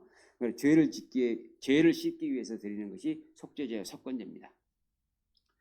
구별된 사람, 그리스도인은 절대 속죄제와 속건제를 드리는 사람이 되어야 됩니다. 죄와 구별된 삶을 살아야 됩니다. 죄는 부지 중에도 만지지 말고 의도하고도 만지지 말아야 됩니다. 의도했던 안 했던 죄를 만지면은 죄책을 당합니다. 하나님께서 가장 싫어하시는 것이 죄라는 걸 여기서도 알 수 있는 겁니다. 하나님께서 얼마나 싫어하시면은 조금도 가까이 하지 말라고 했을까요? 만지지도 말라고 했을까요? 성경에서는 죄를 피하라고 했습니다. 입에 담기도 부끄럽다고 했습니다. 롯은 소돔성에 있을 때 죄를 짓지 않았지만은 그들처럼 죄를 짓지 않았지만은 의로운 심령이 상했다고 했습니다. 여러분, 우리 그리스도인은 죄의 환경을 아예 차단해야 됩니다. 믿지 않는 사람과 속 터놓고 교제할 필요도 없는 겁니다. 이 말은 믿지 않는 사람을 아예 멀려고 끊고 살아라는 얘기가 아닙니다. 그 사람을 만나서 선행을 보임으로 말미암아 그 사람을 전도하라는 것이지, 그 사람과 짝짝꿍해가지고 세상적으로 육신적으로 마음대로 살라는 얘기가 아닌 겁니다. 그리스도인은 사실 그것도 안 되거든. 사실은 됩니까? 저는 구원받은 순간 안 믿는 사람하고는 안 통하더라니까. 나는 영적인 얘기하는데 그 사람은 꼭 육신적인 얘기로 받아들이거든. 나는 성경 얘기하면 그 사람은 아파트 얘기하고 있고, 나는 전도 얘기하고 있으면 그 사람은 돈 버는 얘기하고 있고, 술 마시는 얘기하고 있고, 내가 수요일 날 교회 간다고 하니까 자기도 주님 만나러 간다고 하는 거예요. 무슨 주님을 만나냐고 했더니 술주님을 만나러 간다는 겁니다. 그렇게 대화가 안 되더라니까요. 말이 안 돼요. 정말 답답해지더라고. 제가 구원받고 처음에 누가 가르치지 않았어도 끄는 것이 있습니다. 그 당시에 제가 팝송을 굉장히 좋아했거든요. 지금도 팝송을 많이 합니다, 제가. 그래서 가끔 튀어나오기도 하는 것 같은데, 팝송을 굉장히 좋아했는데 팝송 테이프를 전부 다 이 비닐에 싸가지고 넘겨버렸습니다. 가장 먼저 한 일이 그거예요. 아, 이것이 하나님과 관계가 없겠구나. 이건 치워야 되겠구나. 이런 생각을 하게 됐어요. 그 다음에 두 번째로 좋아했던 것이 있었습니다. 설교 시간에 말하기가 좀 그런데 고스톱을 좋아했습니다. 고스톱을 좋아했는데 고스톱을 딱 끊었습니다. 제가. 정말 억지로 끄는 게 아니었고요. 할 필요가 없게 딱 마음이 정리가 되더라고. 왜냐하면 고스톱을 해가지고 돈을 땄습니다. 그 돈을 어디다 쓸 겁니까? 그러면 그 돈을 어디다 쓸 거예요? 하나님 드리겠습니까? 하나님의 일에 쓰겠습니까? 못 쓰잖아요. 더러운 돈인데. 그런데 고스톱을 해가지고 돈을 잃었습니다. 그럼 누구 돈 잃은 거예요? 하나님 돈 또 잃은 거잖아요. 그러니까 따든지 잃든지 아무 의미가 없더라고요. 그러니까 고스톱이 딱 끊어지더라니까요. 여러분, 혹시 우리 교회는 그런 분 안 계시겠습니다만 술, 담배 하시는 분 계십니까? 술 마시고 담배 피우면 하나님 좋아하실까요? 의미가 있습니까? 자기도 망하고 하나님의 일도 그르치는 겁니다. 아무 의미가 없는 거예요. 그래서 너희는 그들 중에서 나와서 따로 있고 그랬습니다. 구별되어야 됩니다. 우리는 나시린의 삶을 살아야 됩니다. 여러분, 그리스도인들은 점점 믿지 않는 사람들과는 멀어지도록 돼 있고 점점 영적인 얘기를 하기 시작합니다. 육신적 물질적인 얘기를 했고 음담패설을 했던 데서 돌이켜서 이제부터 구원받지 않은 사람들은 할 수 없는 그런 얘기를 하도록 돼 있습니다. 여러분, 우리가 영적인 얘기를 구원받지 않은 사람들에게 얘기를 하면 알아듣습니까? 가족이라도 못 알아듣습니다. 사실은. 왜냐하면 그들은 알아들을 귀가 없는 거예요. 볼 눈이 없는 거예요. 깨달을 마음이 없는 겁니다. 꽉 막힌 겁니다. 그래서 마태복음 13장에도 보면은 보아도 보지 못하고 들어도 듣지 못하고 마음으로 깨달아 고침을 받을까 두렵다는 말씀이 있습니다. 아무리 얘기도 못 알아듣습니다. 그리스도인이 신앙생활 하는 것도 마찬가지입니다. 진짜 주님을 위해서 열심히 올바로 살고자 하잖아요. 오직 복음만을 위해서 살고자 하잖아요. 그러면 설교도 달리 들립니다. 사실은 달리 들립니다. 그리고 정말 애타는 마음으로 듣고 설교 시간이 그렇게 행복하기 시작합니다. 그것이 바로 하나님께서 내 안에 움직이고 계시다는 겁니다. 증명입니다. 여러분, 우리는 죄를 절대 이길 수 없다는 걸 알아야 됩니다. 여러분, 지금까지 삶을 생각해 보십시오. 죄와 가까이에서 그대로 멈춰 있는 가운데서 죄를 이겨본 적이 있습니까? 한 번도 없습니다. 계속 죄의 환경에 노출되어 있으면 결국 죄에 집니다. 이것이 어쩔 수 없는 우리의 약함이에요. 우리는 그렇게 강하지 않습니다. 이걸 마음속에 철필로 새겨놓으시길 바랍니다. 우리 입장에선 절대 죄를 이길 수 없다는 걸 알고 우리가 할 일은 멀리하고 피해야 합니다. 우리는 죄를 혐오스럽게 생각하고 최대한 거리를 둬야 됩니다. 하나님께서 그리고 그 같은 시험에 빠지지 않을 수 있도록 도와달라고 기도해야 합니다. 그러니까 두 가지죠. 우리가 죄를 짓지 않을 수 있는 방법은 몇 가지라고요? 두 가지라니까. 하나는 죄를 혐오스럽게 생각하면서 피해 다녀야 됩니다. 또 하나는 또 그 같은 죄가 내게 다가왔을 때 그 죄를 이길 수 있도록 빠지지 않도록 도와달라고 해야 됩니다. 그리고 하나 덧붙이면 혹시 빠졌으면 하나님께 용서를 구해야 됩니다. 그것이 그리스도인의 신앙생활입니다. 여러분, 이스라엘 백성들이요, 문둥병자가 나왔을 때 치료된 것이 확인되고 나서 7일 기간의 준비 기간을 거쳐서 8일째 되는 날 속건제를 드렸거든요. 그 속건제를 드려야 했던 이유는 병에 걸린 자마다 미처 깨닫지 못했던 자기의 죄를 돌아보면서 부지중에 범했던 죄를 속함을 받기 위해서였던 겁니다. 그러니까 7일 동안 격리가 돼가지고 있는 가운데에서 8일째 속건제를 드렸다. 이 말은 치료를 받았는지 여부에 따라서 속건제를 드리는 겁니다. 그러니까 하나님께 나아갈 수 있는 것, 하나님께 제사를 드리는 것은 죄가 없어야 된다는 걸 얘기하는 겁니다. 7이라는 숫자는 성경 완전 숫자거든요. 그러니까 완전히 죄가 없어야 하나님과 하나 될 수 있음을 예표하는 겁니다. 그래서 우리가 정말 죄를 멀리해야 되고 죄가 없다는 것이 마음에 믿어져야지만이 하나님 앞에 나갈 수 있는 담대함이 생기고요. 하나님의 일에 적극성이 생깁니다. 그렇지 않으면 계속해서 하나님의 일에 소극적이 됩니다.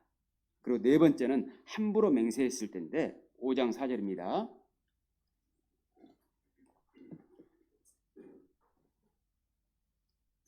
5장 4절 같이 읽어보죠. 혹 누구 중에 무심 중에 입으로 맹세를 바라여 악을 하리라 하든지 선을 하리라 하면 그 사람의 무심 중에 맹세를 바라여 말한 것이 어떠한 일이든지 깨닫지 못하다가 그것을 깨달을 때에는 그 중에 하나의 허물이 있을 것이니 지키지 못할 말을 함부로 하지 말아야 된다는 겁니다. 너는 하나님 앞에서 함부로 입을 열지 말며 급한 마음으로 말을 내지 말라. 하나님은 하늘에 계시고 너는 땅에 있음이니라. 그런즉 마땅히 말을 적게 하라. 그리스도인은 말 많이 하는 게 아닙니다. 행동으로 하는 겁니다. 근데 제가 말을 많이 하죠. 항상 이게 걸려. 그 야고보서에 보면은 우리가 다 말에 실수가 많다고. 야고보 3장 2절에 만약 말에 실수가 없는 자면 완전한 자리라 그랬는데, 그래서 너희 중에 누구든지 선생이 되려고 하지 말라, 이런 말씀이 있거든요. 선생된 자가 더 큰 심판받는다고. 그래서 저 말을 하면서 굉장히 어떤 감정적으로 얘기가 나올 때가 있어가지고 참 실수가 많다는 생각을 하거든요. 그래서 늘 조심하고 좀 정돈을 하려고 하는데, 그러면서 느끼는 것이 내가 인격이 많이 부족하구나 라는 걸 좀 느껴요. 그래서 하나님 앞에 정말 두렵고 떨릴 때가 많습니다. 그래서 말 안 하고 살았으면 좋겠는데 어쩔 수 없이 또 말을 해야 되니까 말을 합니다. 근데 우리 그리스도인들은 어쨌든 간에 하나님 앞에서 말하는 것처럼 말을 해야 할 겁니다. 그러니까 감정적으로 격해가지고 나 이거 할게 저거 할게 이거 안 할게 저거 안 할게 이렇게 하면은 안 된다는 겁니다. 그래서 무심 중에 입으로 맹세를 바라지 말 것, 그것을 깨달았을 때는 그것에 허물이 있으니까 속건제를 드려야 했던 겁니다. 그래서 그리스도인들은 하나님 앞에서 말하는 것처럼 해야 되는데, 하나님 앞에 우리는 신이 아니라는 겁니다. 그러니까 말하고 다 지킬 수 있어요 없어요? 못 지켜요. 그렇기 때문에 함부로 약속을 하거나 함부로 맹세하면 안 되는 겁니다. 사람은 의외로 감정에 따라서 그때그때 말을 함부로 하는 경향이 있거든요. 그걸 인정해야 됩니다. 나도 마음이 앞섰고 말이 앞섰구나 인정해야 합니다. 그리고 반드시 지킬 것은 약속을 했다고 하더라도 그렇게 약속을 이루신 분이 하나님이라는 걸 믿어야 됩니다. 그러니까 내가 반드시 약속했으니까 나는 지킬 수 있어, 이거보다도 그 전에 함부로 약속하지 말고 맹세하지 마는 것도 물론 있고, 혹시 내가 반드시 지킬 것처럼 약속을 했다 할지라도 이걸 이루시는 분은 내가 아니고 하나님이라는 걸 믿고 기도해야 됩니다. 그래야지만이 하나님 앞에 죄가 없게 되는 겁니다. 그렇게 이루어지기를 하나님께 기도해야 됩니다. 그리고 마지막 세 번째로, 만약에 내가 약속한 대로 이루어지지 않잖아요. 하나님 앞에 회개해야 합니다. 그리고 이것이 하나님의 뜻이 아니구나 하는 걸 깨달아야 됩니다. 그리고 앞으로는 정말 말 조심해야겠구나 라고 반성을 해야 합니다. 사람이 말을 하고 지키지 못하는 것은 사실 역설적이지만은 하나님만 반드시 말씀하시고 지키시는 분이라는 걸 가르치는 겁니다. 하나님의 언약만이 반드시 흐려지지 않습니다. 이걸 우리와 비교해서 하나님께서 우리에게 나타내 주시는 겁니다. 그래서 하나님만 의지하라는 거예요. 여러분, 하나님께서 아브라함에게 땅과 민족과 복을 약속하셨잖아요. 그런데 아브라함은 중도에 잘못했습니까? 안 했습니까? 했어요. 애굽에 내려가서 자기 아내 사라를 누이라고 하기도 하고, 그랄에 내려가서 또 자기 아내 사라를 누이라고 하기도 하고. 그러니까 비겁한 거죠, 사실은. 세상에 자기 하나밖에 없는 사랑하는 아내를 위해서 자기의 목숨을 걸지는 못할 망정 목숨을 구걸하기 위해서 자기 아내를 앞에 내세운 거잖아요. 비겁한 거죠. 그래도 하나님께서는 믿음의 조상으로 받아주셨어요? 안 받아주셨어요? 그 약속을 아브라함이 지킨 겁니까? 하나님이 지키신 겁니까? 하나님이 지키신 겁니다. 이분은 바로 하나님의 변치 못할 약속 때문에 그런 겁니다. 우리가 구원받은 것도 그럽니다. 구원받은 이후에도 우리는 주님 앞에서 악한 것이 있어요, 없어요? 있습니다. 그래도 구원이 바뀌어요, 안 바뀌어요? 안 바뀌어요. 왜냐하면 하나님께서 예수님의 피로 약속하셨기 때문에, 하나님께서 맹세하셨기 때문에, 하나님께서 보증하셨기 때문에. 그래서 우리가 무심 중에 맹세하지 말라, 이런 의미는 어떤 의미를 가지고 있냐면요, 바로 하나님 앞에서 함부로 입을 열지 말음과 동시에 하나님께서는 그 맹세를 지킬 수 있다는 겁니다. 하나님께서는 그 약속을 지킬 수 있는 분이라는 걸 믿으라는 거예요. 그 다음에 5번째, 남의 물건에 대해서 문제가 생겼을 텐데요. 6장입니다. 레위기 6장.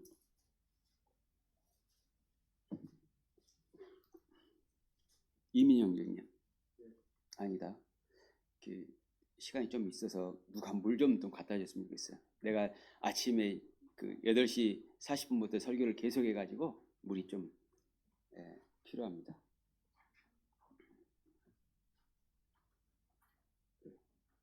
그냥 주셔도 되는데 까주기식까지 하니까 우리 형제님 역시 센스도 있고 배려심이 많은 분이야. 훌륭하신 분인 것 같습니다. 6장 2절입니다. 같이 읽어보죠. 누구든지 여호와께 신실치 못하여 범죄하되 곧 남의 물건을 맞거나 전당 잡거나 강도질하거나 늑봉하고도 사실을 부인하거나. 속건제를 드려야 하는 경우 5번째입니다. 남의 물건에 대해서 문제가 생겼을 때, 이건 사람에 대한 문제입니다. 사람은 하나님의 사랑의 대상이기 때문에 하나님께서 이러한 또 율례를 주신 겁니다. 여러분, 여기 보면은 신실치 못하여 범죄한다고 되어 있습니다. 사람이 범죄를 하는 이유는 하나님께 신실치 못하기 때문에 그렇습니다. 신실치 못하다는 의미가 뭐냐면은 믿음직스럽지 못하다, 하나님을 믿지 못한다는 겁니다. 그러니까 신실하다는 것은 내가 잘한다는 얘기예요, 하나님이 잘하신다는 얘기예요? 그렇죠. 저 형제자매님 신실해, 그 말은 하나님이 잘하신다는 얘기지 그 형제가 대단하다는 얘기는 사실 아닌 거예요. 신실하다는 말이 그런 뜻입니다. 그런데 왜 범죄하느냐? 하나님께 신실치 못하기 때문에, 하나님을 모르기 때문에, 하나님을 철저히 의지하지 못하기 때문에 그렇습니다. 어떤 죄를 짓고 있느냐? 남의 물건을 맡아놓고도, 전당 잡아놓고도, 강도질을 해서 빼앗아 놓고도, 속이거나 강제로 빼앗아 놓고도 그 사실을 부인하는 겁니다. 늑봉이라는 말이 남의 것을 속여서 빼앗는다는 뜻이거든요. 그러니까 왜 부인을 할까요? 여러분, 남의 물건을 내가 가지고 있으면 돌려줘야 될 것 아닙니까? 근데 왜 안 돌려줄까요? 욕심 때문에 그래요. 물질의 눈이 어두워져서 사실보다는 욕심이 앞선 겁니다. 야고보서 1장 15절에 보면 그래서 욕심이 잉태한 즉 죄를 낳고 죄가 장성한 즉 사망을 낳는다고 했죠. 사람은 결국 무엇 때문에 망했던 것이죠? 욕심 때문에. 욕심이 결국 사망을 낳게 되는 겁니다. 사람은 대부분이, 한번 보세요, 주변을. 욕심 때문에 결국 망합니다. 아무리 많이 쌓아놨어도 결국 욕심 때문에 다 망합니다. 그 돈을 안 잃잖아요. 자식이 잃습니다, 사실은. 우리나라 재벌 집안을 보세요. 돈은 최고죠. 그러나 가족 간의 우애는 다 무너져 있습니다. 망한 거 아닙니까, 그거? 망한 거예요, 흥한 거예요? 망한 거죠. 사람이 불행한 이유는 욕심 때문에 불행해지는 겁니다. 그럼 욕심이 뭘까요? 하나님이 정해놓으신 만큼만이 그것이 인간의 본분이라는 것을 알아야 됩니다. 그걸 넘어서는 건 욕심이에요. 그러니까 어떤 사람은 5달란트 주고, 어떤 사람은 2달란트 주고, 어떤 사람은 1달란트 준 겁니다. 그럼 1달란트가 욕심부려가 난 2달란트 있어야 돼. 왜 하나님 저에게 1달란트만 주셔요? 2달란트 주셔야지. 이렇게 하는 게 욕심입니다. 그러니까 어떤 사람은 학력이 고졸인 분도 계시고, 어떤 분은 대졸인 분도 계시고, 어떤 분은 뭐 대학원을 나오시고 박사학위까지 받은 분도 계실 거 아닙니까? 이건 하나님께서 그만큼 허락하신 거예요. 그것에 만족할 줄 아는 것, 지족할 줄 아는 것이 욕심을 부리지 않는 겁니다.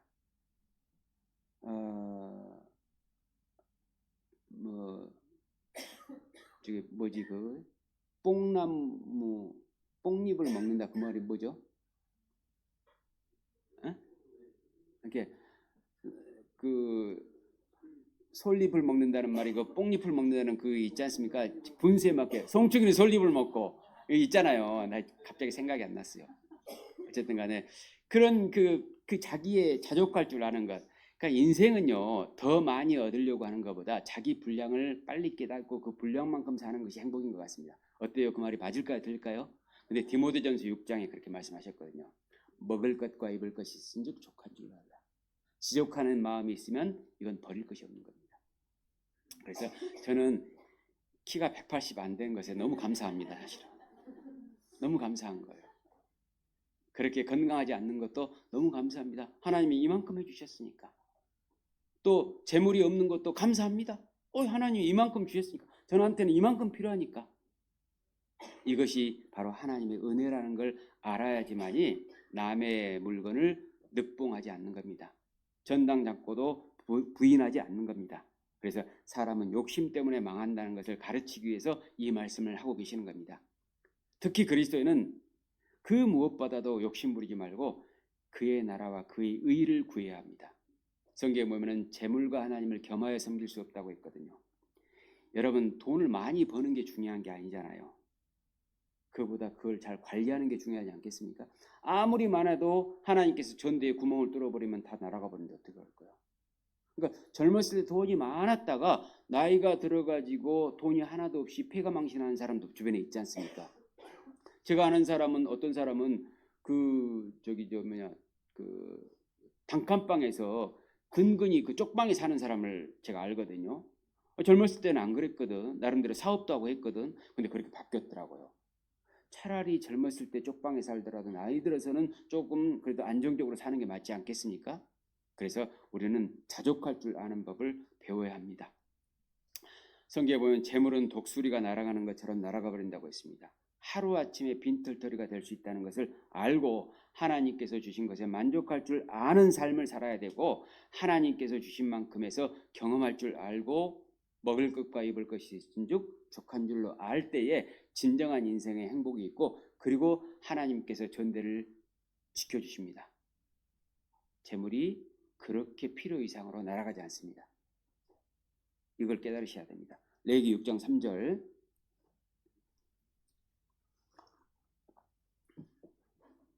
3절부터 5절입니다. 남의 잃은 물건을 얻고도 사실을 부인하여 거짓 맹세하는 등 사람이 모든 일 중에 하나라도 행하여 범죄하면, 그러니까 2절 3절 이걸 다 통틀어서 얘기하는 겁니다. 이는 죄를 범하였고 죄가 있는 자니, 남의 물건에 대해서 죄가 있는 겁니다. 그 빼앗은 것이나 늑봉하는 것이나 맡은 것이나 얻은 유실물이나 무릇 거짓 맹세한 물건을 돌려보내되 곧 그 본물의 5분 1을 더하여 돌려보낼 것이니 그 죄가 드러나는 날에 그 임자에게 줄 것이요. 2절부터 4절까지의 죄를 범한 사람은 원상 회복을 해야 될 뿐만 아니고 자기의 손해도 감수해야 합니다. 그러니까 죄는 반드시 손해를 가져온다는 것을 교훈하는 겁니다. 하나님의 징계가 있습니다. 히브리서 12장에 보면은 징계가 없는 자는 사생자의 참 아들이 아니라고 했습니다. 죄를 지었는데 아무런 반응이 없다? 그걸 통해서 자기가 참 생명이 없다는 것도 알 수 있는 겁니다. 여러분 어떠세요? 죄를 지으면 하나님이 징계하시던가요? 안 하시던가요? 징계하십니다. 하나님은 자기 아들을 그대로 그냥 방치하지 않습니다. 여러분의 자녀가 잘못되면 혼냅니까? 안 냅니까? 혼냅니다. 그런데 남의 아들은 혼냅니까? 안 냅니까? 안 냅니다. 왜? 내 아들 아니니까. 하나님이 그렇게 하십니다. 그래서 이 물건에 대한 죄는 바로 이러한 의미를 담고 있는 겁니다. 그러니까 속건죄는 침해한 대로 침해를 당한다는 걸 가르치고, 침해 한 이상으로 더 많은 것을 감당해야 됨을 가르치는 겁니다. 그리고 성경에 보면 생명에는 생명으로 이에는 이로 갚는다는 말이 있는데요. 같은 이러한 그 남에게 해를 끼치는 것에 대해서 이 하나님께서 그 사람에게 아픔을 주고 있다는 것을 우리에게 깨닫게 하는 겁니다. 그리고 너도 아파보라는 겁니다. 이건 뭘 얘기하는 거냐면 우리가 죄를 지으면 하나님의 마음이 아프다는 걸 얘기하는 겁니다. 사람에게 고통을 주는 것도 그걸로 끝나는 것이 아니고 나도 고통을 같이 받을 수 있다는 것, 그리고 하나님께서도 고통을 당하신다는 것. 여러분, 사랑에서 제일 중요한 게 공감 능력이잖아요. 상대방의 아픔을 알지 못하는 사람과 사랑할 수 있을까요? 어때요? 도대체 내 아픔을 몰라줘. 그리고 남편이 아내에게 빨래하라, 밥하라, 돈 벌어와라 맨날 이런 소리만 하고 머리가 아프다면 머리가 많이 아파? 이렇게 걱정을 해줘야 되는데 아유 그래도 밥은 해야지 이렇게 나오면 어떻게 삽니까? 힘들잖아요. 그러면 괴롭잖아요.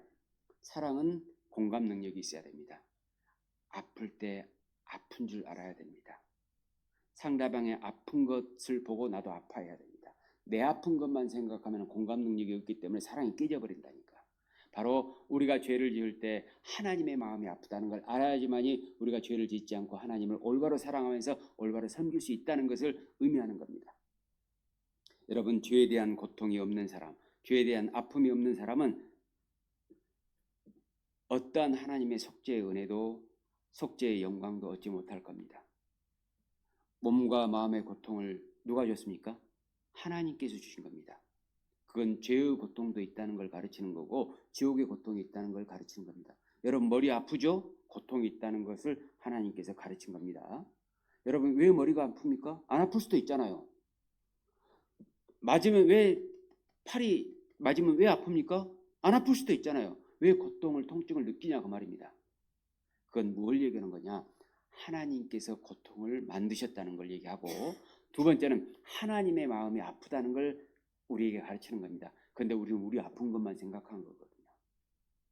이사야 45장 7절에 보면은 나는 빛도 짓고 어둠도 창조하며 나는 평안도 짓고 환난도 창조하셨다고 했습니다. 그러니까 하나님께서는 즐거움도 창조하셨지만은 슬픔도 창조하신 거예요. 하나님은 평안도 창조하셨지만은 고통도 창조하신 거예요. 그러니까 고통이라는 걸 하나님께서 왜 창조하셨느냐? 사랑해서 느끼라고, 사랑해서 공감하라고. 남이 아프면 나도 아픈 줄 알아야지. 내가 죄를 지으면 하나님의 마음을 아프게 한 것도 알아야지. 그래야지만이 우리가 그리스도 안에서 올바로 살 수가 있는 겁니다. 주님께서는 우리와 함께 고통을 느끼시는 분입니다. 우리 대신 고통을 감당하신 분입니다. 그래서 진정한 사랑이신 분입니다. 히브리서 4장입니다.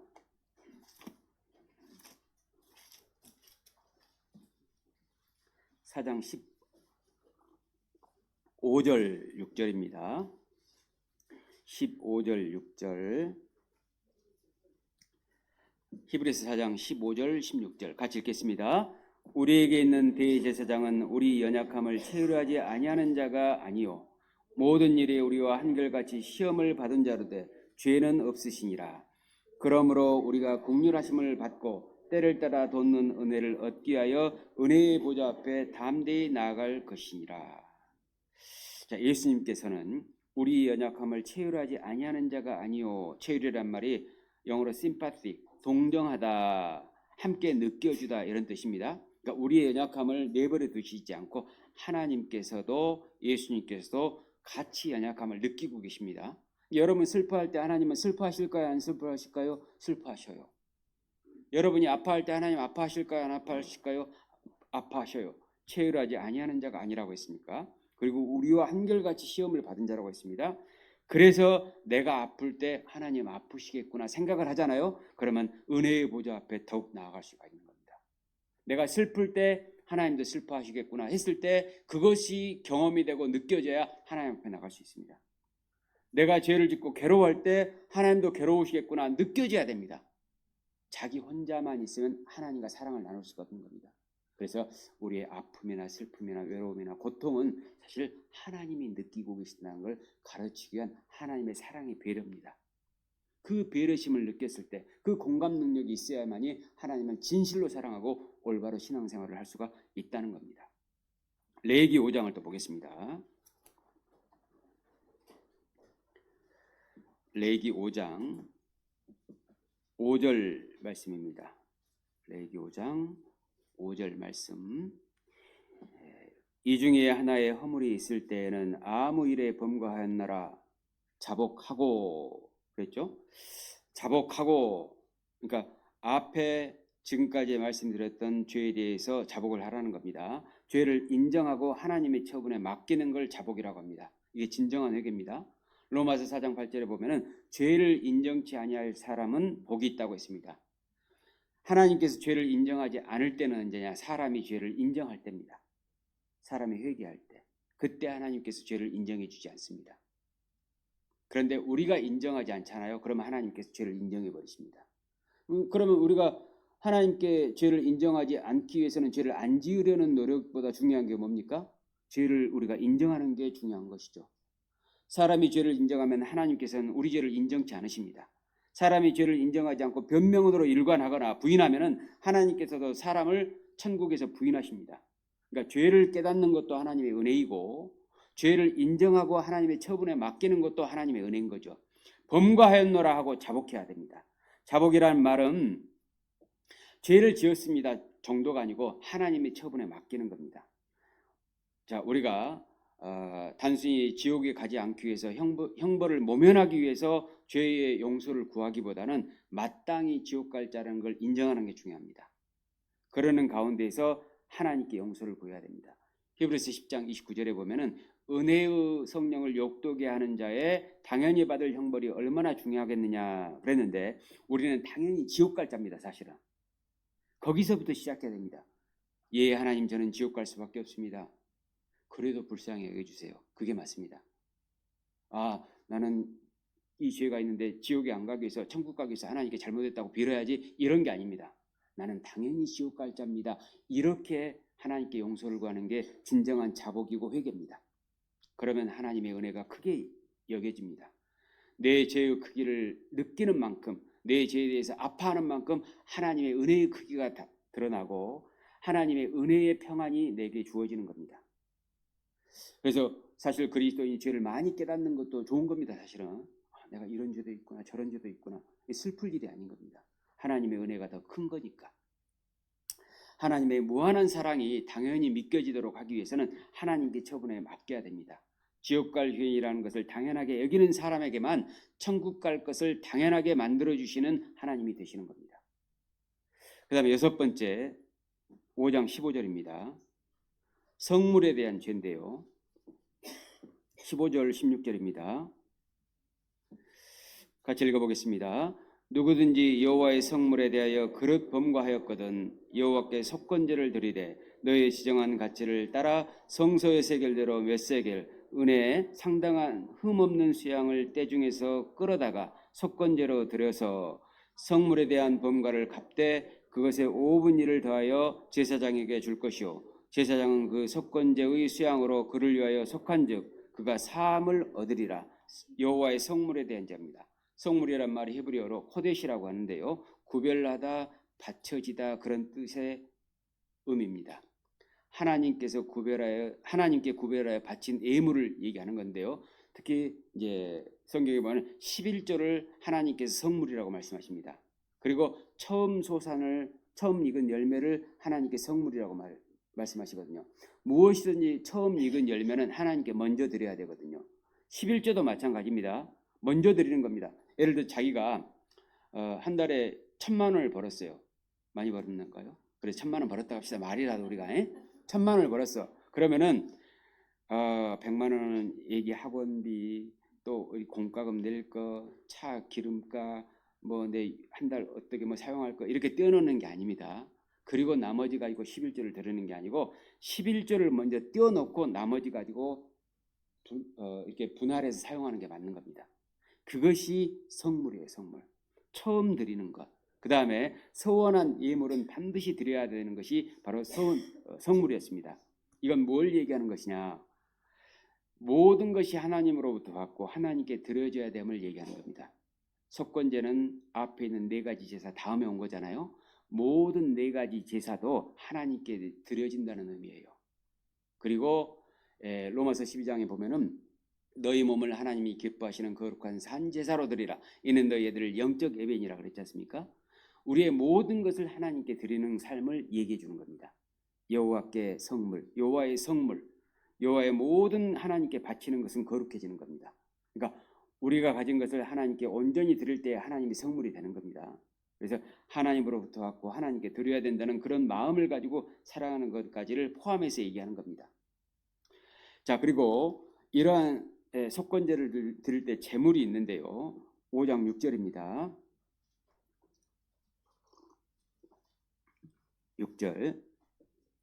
그 범과를 인하여 여호와께 속건제를 드리되 양떼의 암컷 어린 양이나 염소를 끌어다가 속죄제를 드릴 것이요 제사장은 그의 허물을 위하여 속죄할지니라.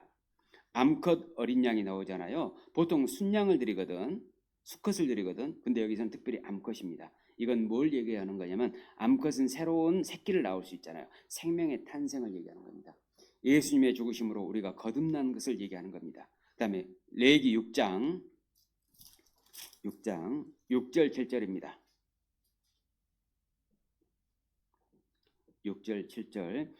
그는 또 그 속건제를 여호와께 가져올지니 곧 너의 지정한 가치대로 때중 흠없는 수양을 속건제물을 위하여 제사장에게로 끌어올 것이요 제사장은 여호와 앞에서 그를 위하여 속죄한즉 그는 무슨 허물이든지 사함을 얻으리라.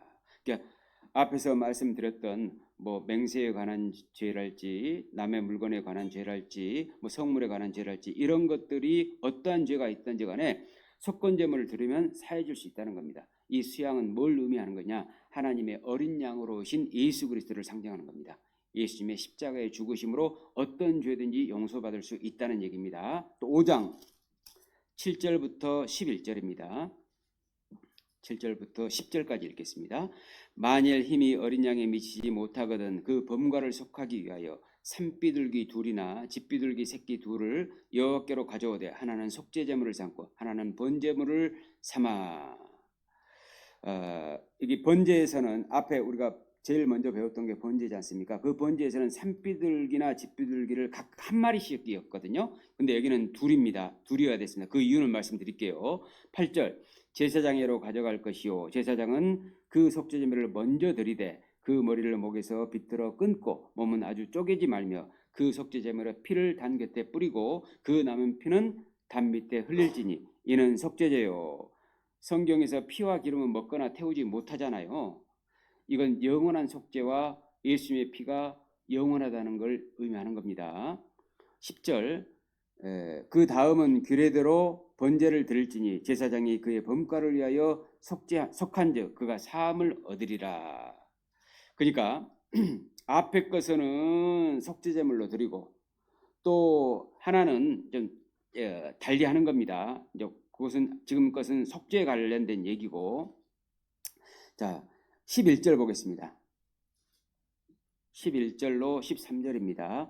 만일 힘이 산비둘기 둘이나 집비둘기 둘에도 미치지 못하거든 그 범과를 인하여 고운 가루 에바 10분의 1을 예물로 가져다가 속죄제물로 드리되 이는 속죄제인즉 그 위에 기름을 붓지 말며 유향을 놓지 말고 그것을 제사장에로 가져갈 것이요 제사장은 그것을 기념물로 한 움큼을 취하여 단 위 여호와의 화제물 위에 불사를지니 이는 속죄제라. 제사장이 그 중에 하나를 범하여 얻은 허물을 위하여 속한즉 그가 사함을 얻으리라.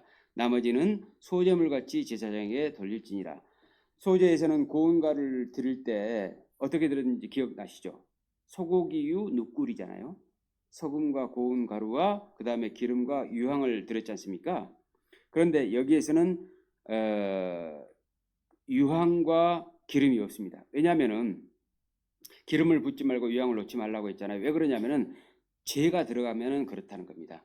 성령은 죄가 있으시면은 역사를 할 수가 없는 겁니다. 기름은 또 윤택한 삶을 얘기하는 거기 때문에 죄는 사람을 사망으로 끌고 간다는 걸 얘기하는 거고 유향이라고 하는 것은 제물이 향기를 나도록 하는 건데 성도의 헌신과 기쁨을 상징하는 겁니다.